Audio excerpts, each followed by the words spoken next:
అపోస్తలుల కార్యములు 9వ అధ్యాయము 39వ వచనం నుండి 10వ అధ్యాయము 5వ వచనం వరకు.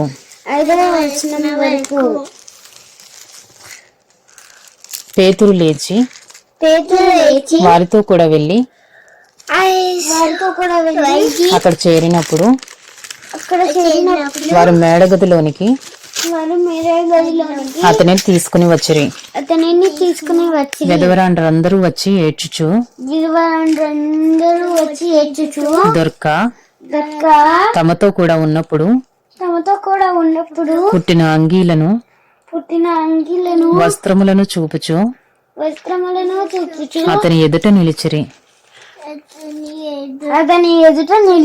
పేతురు అందరినీ వెలుపలికి పంపి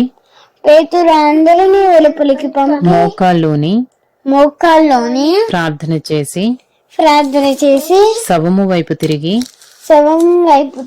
తబితా లెమ్మనగా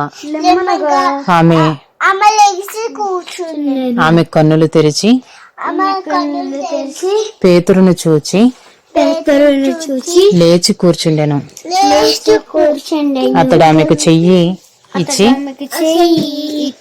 లేవనెత్తి పరిశుద్ధులను విధవరాండ్రను పిలిచి ఆమెను సజీవురాలనుగా వారికి అప్పగించెను. ఇది యొప్పే యందంతటా తెలిసినప్పుడు అనేకులు ప్రభువునందు విశ్వాసముంచిరి.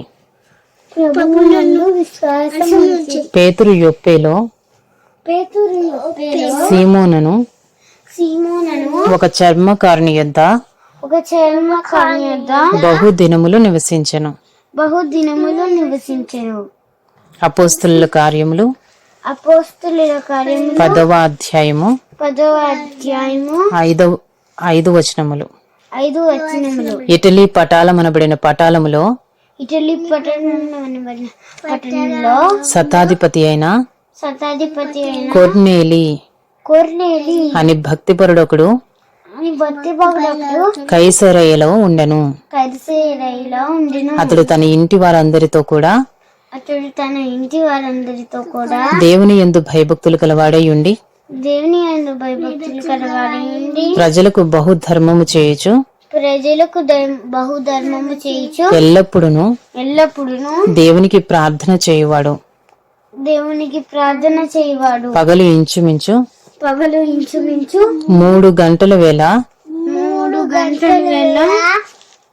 దేవుని దూత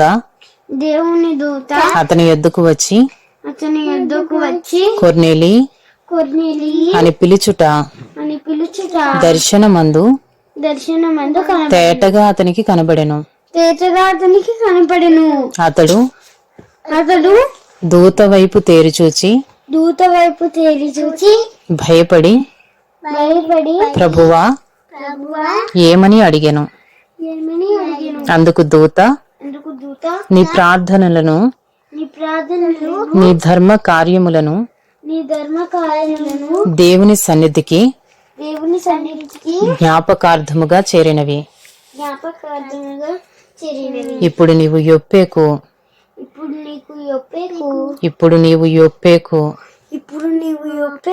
మనుషులను పంపి పేతురు అను మారు పేరు గల సీమోనును పిలిపించుము.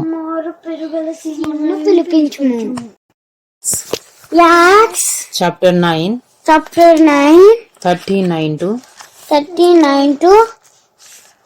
Chapter 10 5. So Peter rose and went with them, and when he arrived, they took him to the upper room. All the widows stood beside him, weeping and showing tunics and other garments. and other garments that Dorcas that Dorcas made while she was with them. She was with them. But Peter put them But Peter put them all outside all outside and knelt down and knelt down and prayed.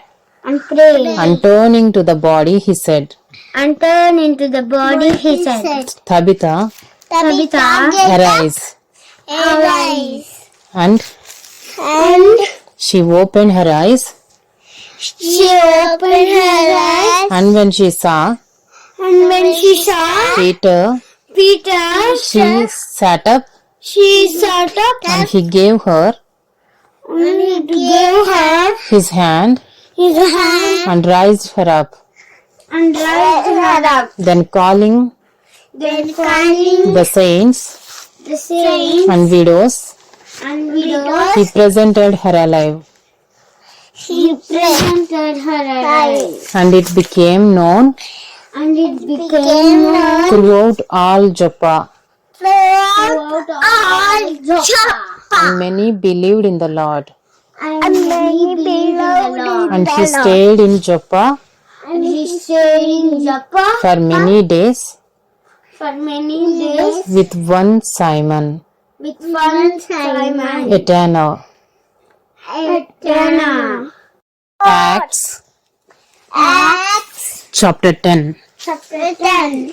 At Caesarea, At Caesarea, there was a man there was a man named named Cornelius, Cornelius, a centurion a centurion of what was known of what was known as the Italian cohort, as the Italian cohort, a devout man a devout man who feared God who feared God with all his household, with all his household, gave alms generously gave alms generously to the people, to the people, and prayed continually to God and prayed continually to God about the 9th hour about the ninth hour of the day. of the day. He saw He saw clearly in a vision clearly in a vision an angel of God an angel of the God come in coming and say to him, and said to him, Cornelius. Cornelius, And he started at him, and and he stared at him and he stared at him in terror in terror and said, and said, What is it, Lord? What is it, Lord? And he said to him, And he said to him, Your prayers Your fasts and your alms and your arms have ascended have ascended as a memorial as a memorial before God. before God. And now send men And now send men to Joppa to Joppa and bring one Simon, and bring one Simon who is called Peter. who is called Peter. He is lodging with one Simon, He is lodging with one Simon, a tanner, a tanner, whose house is whose house is by the sea. by the sea.